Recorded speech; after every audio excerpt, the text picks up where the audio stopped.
Hello everyone, welcome to our channel where we learn science in the simplest way. Today we are starting with a new chapter of class 8, friction. तो इस chapter में हम friction के concept को study करेंगे, जिसमें हम देखेंगे कि फ्रिक्शन क्या होता है, उसके कितने टाइप्स होते हैं, फ्रिक्शन की क्या क्या एडवांटेजेस होती हैं, क्या क्या डिसएडवांटेजेस होती हैं, ये सब. ठीक है. तो सबसे पहले देखो कि फ्रिक्शन क्या होता है. तो फ्रिक्शन एक ऐसी फोर्स होती है जो किसी भी ऑब्जेक्ट के मोशन को अपोज करती है. ठीक है. फ्रिक्शन एक ऐसी फोर्स होती है जो किसी भी ऑब्जेक्ट के मोशन को अपोज करती है. जैसे कि हमारे पास एक बॉल है और वो बॉल ग्राउंड पे पड़ी हुई है और उस बॉल को जब आप पुश करोगे तो वो बॉल जो है मोशन में आ जाती है. मोशन में आने का मतलब है कि वो बॉल अपनी पोजीशन को चेंज करती है. ठीक है. जैसे ये जो बॉल है वो मोशन में आ जाएगी तो ये बॉल एक टाइम के बाद क्या होगा, स्लो डाउन हो जाएगी और स्लो डाउन होने के बाद कुछ टाइम बाद ये बॉल रुक जाएगी अपनी जगह पर. अब ये जो बॉल है वो वहां पे रुकी क्यों? ये जो बॉल है वो इसीलिए रुकी क्योंकि ग्राउंड जो है वो बॉल पे एक अपोजिट फोर्स लगा रहा है जो बॉल के मोशन को अपोज कर रहा है, मतलब जो बॉल के मोशन को रोक रहा है. ठीक है. तो ये जो अपोजिट डायरेक्शन में फोर्स लग रही है इसी फोर्स को बोलते हैं फ्रिक्शन. ठीक है. This force is also known as frictional force. इस फोर्स को फ्रिक्शनल फोर्स भी बोलते हैं. ठीक है. अब देखो frictional force has the following characteristic. Frictional force के ना कुछ कैरेक्टरिस्टिक्स होते हैं जो कि हम देखते हैं. It is effective only when bodies are moving in contact with each other. देखो फ्रिक्शन फोर्स जो होती है वो तभी लगती है जब दो बॉडीज एक दूसरे के कांटेक्ट में होती है. जैसे कि यहाँ पे भी फ्रिक्शन इसीलिए लग रही थी क्योंकि जो बॉल है वो ग्राउंड के कांटेक्ट में थी. ठीक है.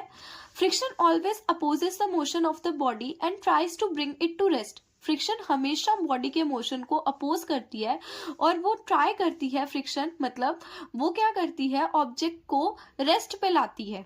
ठीक है. रेस्ट पे लाने का मतलब है किसी भी ऑब्जेक्ट को स्टेशनरी पे रखना, मतलब जो बिल्कुल भी मूवमेंट नहीं कर रहा है, एक जगह पे पड़ा होता है, उसको हम स्टेशनरी पोजीशन बोलते हैं. ठीक है. तो वो किसी भी ऑब्जेक्ट को रेस्ट पे लाता है फ्रिक्शन. ठीक है. फ्रिक्शन एक कांटेक्ट फोर्स है. फ्रिक्शन को कांटेक्ट फोर्स क्यों बोल रहे हैं? क्योंकि फ्रिक्शन तभी लगती है जब जो दो बॉडीज होती हैं वो एक दूसरे के कांटेक्ट में आती है. ठीक है. फ्रिक्शन की डायरेक्शन क्या रहती है? फ्रिक्शन की डायरेक्शन हमेशा ऑपोजिट रहती है. ठीक है. वो किसी भी ऑब्जेक्ट के मोशन के ऑपोजिट लगती है. जैसे कि ये जो बॉल है उसको हमने इस तरफ पुश करा. ठीक है. तो बॉल का जो मोशन होगा वो इस तरफ होगा और जो फ्रिक्शनल फोर्स होगी उसकी जो डायरेक्शन होगी वो इस तरफ लगेगी. ठीक है. वो इस साइड से लगेगी, मतलब यहां से लगेगी. ठीक है. वो इसकी फोर्स यहां से लगेगी, मतलब इसके ऑपोजिट डायरेक्शन में इस तरफ मोशन कर रहा है और इस तरफ क्या होगी, फ्रिक्शनल फोर्स लगेगी. ठीक है. तो अब देखो फ्रिक्शन के क्या क्या कॉजेस है. कॉजेस का मतलब फ्रिक्शन किन किन रीजंस की वजह से प्रोड्यूस हो रही है. तो देखो जैसे हमारे पास ना कोई भी सरफेस हो, चाहे वो सरफेस स्मूथ हो चाहे वो सरफेस रफ हो, उसके ऊपर काफी सारी इरेगुलरिटीज होती है. इरेगुलरिटीज का मतलब होता है सरफेस के ऊपर टाइनी बम्स हो. टाइनी बम्स का मतलब छोटे छोटे बम्स हो.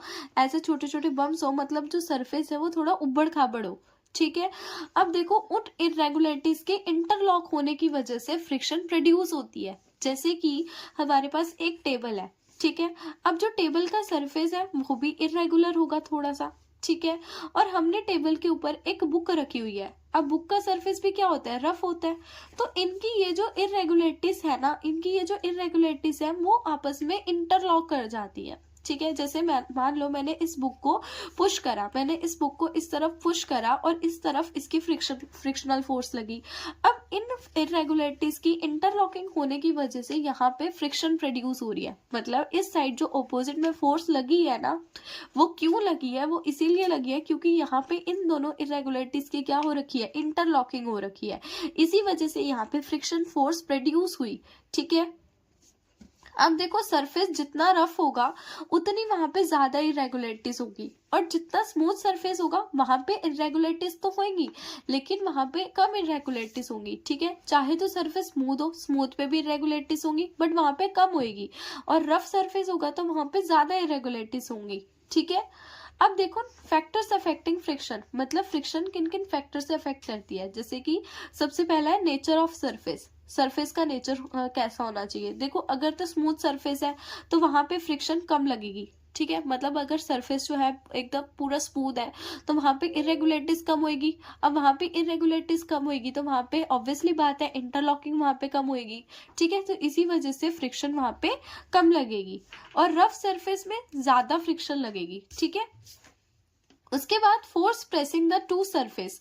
देखो अब जितना ज्यादा प्रेशर होगा, जैसे टेबल पे बुक पड़ी हुई थी, ठीक है, बुक के ऊपर जब आपने उस पर ज्यादा प्रेशर दिया, ठीक है, बुक के ऊपर मान लो यहाँ से हमने उसको ज्यादा प्रेशर दिया, ठीक है, अब ये इंटरलॉकिंग इनकी क्या हो जाएगी, ज्यादा बढ़ जाएगी, तो यहाँ पे फ्रिक्शन क्या होगा, ज्यादा लगेगा। ठीक है, तो जितना ज्यादा प्रेशर उतनी ज्यादा फ्रिक्शन। अब देखो फ्रिक्शन के क्या क्या टाइप होते हैं, तो फ्रिक्शन के 3 टाइप होते हैं। सबसे पहला होता है स्टैटिक फ्रिक्शन।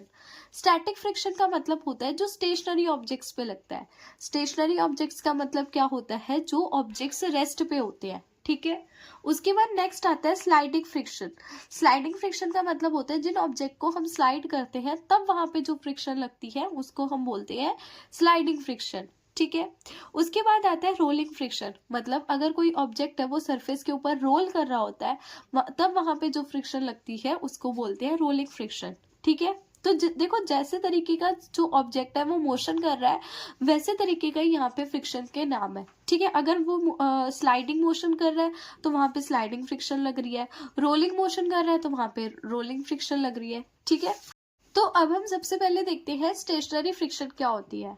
तो देखो स्टेशनरी फ्रिक्शन का मतलब होता है ऐसी फोर्स जो किसी भी स्टेशनरी ऑब्जेक्ट को प्रिवेंट करती है मोशन में आने से। स्टेशनरी ऑब्जेक्ट का मतलब होता है जो ऑब्जेक्ट रेस्ट पे होते हैं उनको स्टेशनरी ऑब्जेक्ट्स बोलते हैं। जैसे कि मान लो आप किसी हैवी बॉक्स को मोशन में लाने का ट्राई कर रहे हो। ठीक है, आप किसी हैवी बॉक्स को मोशन में लाने का ट्राई कर रहे हो, आप उस पर बहुत सारी फोर्स लगा रहे हो, लेकिन इस पे एक ऑपोजिट फोर्स लग रही है जो इस स्टेशनरी ऑब्जेक्ट को मूव नहीं होने दे रही। ठीक है, जो इस स्टेशनरी ऑब्जेक्ट को मोशन में नहीं आने दे रही। ठीक है, जिस फोर्स को हम बोलते हैं स्टैटिक फ्रिक्शन। और ये जो स्टैटिक फ्रिक्शन होती है ये एडजस्टेबल फोर्स होती है। एडजस्टेबल फोर्स का मतलब होता है ये अपनी ना स्ट्रेंथ को एडजस्ट कर लेती है। जैसे कि देखो, जैसे आपने इस बॉक्स पे फोर्स लगाई 3 न्यूटन की, तो फ्रिक्शनल फोर्स भी लगी मान लो 3 न्यूटन की। ठीक है, तो 3 न्यूटन एंड 3 न्यूटन दोनों तरफ से फोर्स लग रही है, तो ये जो ऑब्जेक्ट है वो हिलेगा नहीं, ये ऑब्जेक्ट अभी भी स्टेशनरी रहेगा। ठीक है, रेस्ट पोजीशन पे रहेगा। तो आपने क्या करा, अपनी जो फोर्स है, फोर्स की स्ट्रेंथ को आपने बढ़ा दिया। आपने मान लो 4 न्यूटन की फोर्स लगाई तो फ्रिक्शनल फोर्स भी बढ़ेगी। ठीक है, और अब देखो आपने फोर्स को और ज्यादा, आपने अपनी जो स्ट्रेंथ है फोर्स की उसको और ज्यादा बढ़ा दिया। मान लो आपने इस पे फोर्स लगाई 10 न्यूटन की। ठीक है, अब जो फ्रिक्शनल फोर्स है ना वो 10 न्यूटन तक नहीं बढ़ सकती। मतलब फ्रिक्शनल फोर्स की भी एक लिमिट है, वो एक लिमिट तक ही बढ़ सकती है। जब आपने इस बॉक्स पे, ठीक है, जब आपने इस बॉक्स पे 10 न्यूटन की फोर्स लगाई तो ये जो बॉक्स है वो स्लाइड होना स्टार्ट कर गया। ठीक है, तब इस पे स्टैटिक फ्रिक्शन नहीं लगेगी, तब इस पे लगेगी स्लाइडिंग फ्रिक्शन। ठीक है, जब ये मूव करना स्टार्ट कर जाएगा। ठीक है, जब तक ये स्टेशनरी रहेगा तब तक इस पे कौन सी फोर्स लगेगी, स्टैटिक फ्रिक्शन। ठीक है, जैसे कि एग्जांपल में है when you push a heavy box on the floor the force that you apply to start it. ठीक है, मतलब जब आप हैवी बॉक्स को पुल करते हो, ठीक है, और वो मोशन, मतलब उसके ऊपर एक और फोर्स लगती है जो उस ऑब्जेक्ट को मोशन में नहीं आने देती। ठीक है, ऐसी फोर्स को स्टैटिक फ्रिक्शन बोलते हैं। ठीक है, नेक्स्ट आता है स्लाइडिंग फ्रिक्शन। स्लाइडिंग फ्रिक्शन का मतलब होता है it is the friction that act on an object when an object over another object. ठीक है, मतलब देखो जब एक ऑब्जेक्ट है वो दूसरे के ऊपर स्लाइड कर रहा है, जैसे ये जो बॉक्स है वो ग्राउंड के ऊपर अब क्या कर रहा है, स्लाइड कर रहा था। जैसे ही आपने इसके ऊपर 10 न्यूटन की फोर्स लगाई तो ये जो बॉक्स है वो स्लाइड करना स्टार्ट कर गया, मतलब आपने उस बॉक्स को मोशन में ला दिया, अब वो स्लाइड कर रहा है ग्राउंड के ऊपर। ठीक है, तो ऐसी फ्रिक्शन को स्लाइडिंग फ्रिक्शन बोलते हैं। ठीक है, उसके बाद आता है रोलिंग फ्रिक्शन। रोलिंग फ्रिक्शन का मतलब है it is the frictional force that act on an object when an object is rolling over another object. जैसे कि एक फुटबॉल होता है, ठीक है, फुटबॉल जो होता है जब वो ग्राउंड पे हम फुटबॉल को पुश करते हैं तो वो जो मोशन करता है वो कौन सा मोशन करता है, रोलिंग मोशन करता है। मतलब जो बॉल होती है वो रोल रोल करके मोशन करती है। ठीक है, तब वहां पे जो फ्रिक्शनल फोर्स लगती है उसको हम रोलिंग फ्रिक्शन बोलते हैं। मतलब रोलिंग फ्रिक्शन का मतलब होता है ये किसी रोलिंग ऑब्जेक्ट को क्या करेगी, मोशन में आने से रोकेगी। ठीक है, तो अब हम देखते हैं कौन सी टाइप की जो फ्रिक्शन है वो सबसे ज्यादा लगती है किसी ऑब्जेक्ट पे। तो सबसे पहला आता है स्टैटिक फ्रिक्शन। देखो जो स्टैटिक फ्रिक्शन होती है वो सबसे ज्यादा लगती है ऑब्जेक्ट पे। ठीक है, जब कोई ऑब्जेक्ट स्टेशनरी पोजीशन पे होता है तो वहां पे जब फ्रिक्शनल फोर्स लगती है वो सबसे ज्यादा लगती है as compare to sliding, as compare to rolling. ठीक है, रोलिंग के कंपेयर में और स्लाइडिंग के कंपेयर में जो स्टैटिक फ्रिक्शन है वो सबसे ज्यादा लगती है। ठीक है, उसके बाद स्लाइडिंग फ्रिक्शन आता है। स्लाइडिंग फ्रिक्शन जो होती है वो थोड़ी कम लगती है, मतलब जब जो ऑब्जेक्ट होता है वो स्लाइडिंग मोशन कर रहा होता है, ठीक है, तब वहां पे जो फ्रिक्शन लग रही होती है वो थोड़ी सी कम लग रही होती है as compare to static friction. ठीक है, और सबसे कम फ्रिक्शन लगती है रोलिंग फ्रिक्शन। रोलिंग फ्रिक्शन का मतलब है जब कोई ऑब्जेक्ट जो है वो रोल कर रहा होता है तब वहां पे जो फ्रिक्शन लगती है वो थोड़ी सी, वो इन दोनों से कम लगती है। ठीक है, और ये आपसे एग्जाम में भी क्वेश्चन आता है कि कौन से टाइप की जो फ्रिक्शन है वो सबसे ज्यादा ऑब्जेक्ट पे लगती है। ठीक है, तो सबसे ज्यादा कौन सी लगती है? स्टैटिक फ्रिक्शन, उसके बाद स्लाइडिंग, उसके बाद रोलिंग। ठीक है, उसके बाद देखो friction is a necessary evil. ठीक है, फ्रिक्शन जो है वो नेसेसरी भी है और फ्रिक्शन इविल भी है। ठीक है, फ्रिक्शन को यहाँ पे नेसेसरी देखो क्यों बोला गया है? फ्रिक्शन को नेसेसरी इसीलिए बोला गया है क्योंकि फ्रिक्शन के ना हमारी लाइफ में काफी सारे फायदे होते हैं, काफी सारी एडवांटेजेस होती हैं। और यहाँ पे फ्रिक्शन को इविल क्यों बोला गया है? इविल इसीलिए बोला गया है क्योंकि फ्रिक्शन की हमारी लाइफ में काफी सारी डिसएडवांटेजेस भी होती है, काफी सारे फ्रिक्शन के नुकसान भी होते हैं। ठीक है, और ये भी आपके एग्जाम में क्वेश्चन आता है कि friction is a necessary evil, इसको एक्सप्लेन करो क्यों है ऐसा। ठीक है, तो जब आप उसकी एक्सप्लेनेशन दोगे तब उस पर आप उसकी एडवांटेजेस भी लिखोगे और डिसएडवांटेजेस भी लिखोगे। ठीक है, तो सबसे पहली एडवांटेज देखो फ्रिक्शन की, जो कि क्या है? Help in walking without slipping. देखो फ्रिक्शन की वजह से ही ना हम वॉक कर पाते हैं बिना स्लिप हुए। ठीक है, अब देखो जैसे ग्राउंड का जो सरफेस होता है वो भी रफ होता है, ठीक है, और उसमें भी काफी सारी इरेगुलरिटीज होती है, और जो हमारे फीट होते हैं उसका भी जो सरफेस होता है वो भी रफ होता है, उसमें भी इरेगुलरिटीज होती है। दोनों की इरेगुलरिटीज की इंटरलॉकिंग होने की वजह से हम बिना स्लिप करे हुए वहां पे वॉक कर सकते हैं। ठीक है, उसके बाद हेल्प इन राइटिंग। देखो फ्रिक्शन की वजह से जो है हम लिख पाते हैं, जैसे कि हम मान लो पेन से लिख रहे हैं, ठीक है, और जो पेन की जो इंक है वो जैसी सरफेस पे जाती है, ठीक है, पेन की जो इंक है वो जैसे सरफेस पे जाती है वो क्या हो जाती है? इंटरलॉक हो जाती है सरफेस के साथ, जिसकी वजह से हम लिख सकते हैं।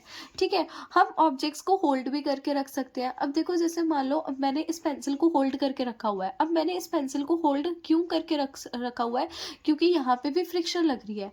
अब जैसे मान लो मैंने अपने हाथों पे काफी सारा ऑयल लगा लिया, ठीक है, उसको लुब्रिकेट कर दिया, तो मैं इस पेंसिल को होल्ड करके नहीं रख पाऊंगी। ऑयल लगाने की वजह से क्या होगा? जो हाथ का जो सरफेस होगा वो काफी ज्यादा स्मूथ हो जाएगा। ठीक है, वहां पे जो इरेगुलरिटीज है वो बहुत ज्यादा कम हो जाएगी। ठीक है, जिसकी वजह से मैं इसको होल्ड नहीं करके रख पाऊंगी।